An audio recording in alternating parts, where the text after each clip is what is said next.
This whole idea, if you like me, you're good, and if you don't, you're bad. I mean, I've been the victim of this. I don't hate the guy.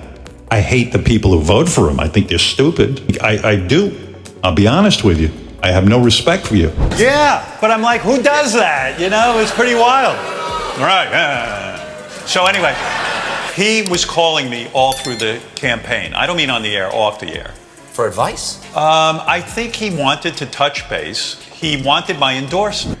Donald Trump, hands down, whenever you put him on the air, now this is before he was running for president, he was an open book. He would say anything.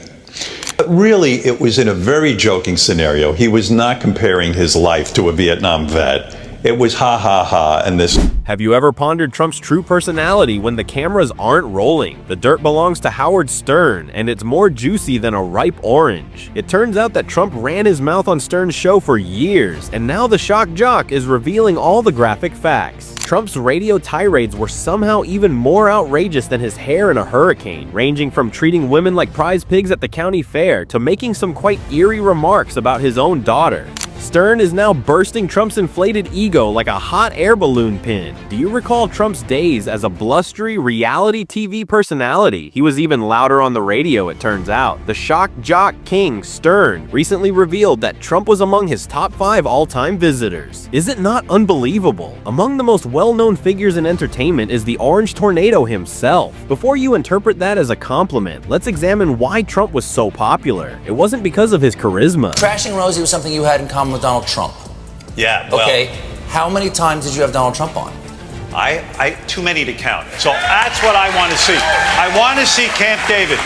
I want it liberated. Donald Trump appears 11 times in my book, and it's a fascinating little ride through the book. It turns out that if you like chaos, Trump's uncensored antics make for great radio. The man seemed to have no sense of decency, no filter, and no shame. He would utter whatever came to mind, regardless of the repercussions. The train was a spray-tanned ego on wheels, but it was still like watching a slow-motion train accident. On Stern's show, one of his favorite activities? On a scale of 1 to 10, rate ladies. Very elegant, isn't it? On national radio, objectifying women is a surefire way to become president. At least he was consistent in treating everyone, not just women, like objects. Donald Trump, hands down, whenever you put him on the air, now this is before he was running for president, he was an open book.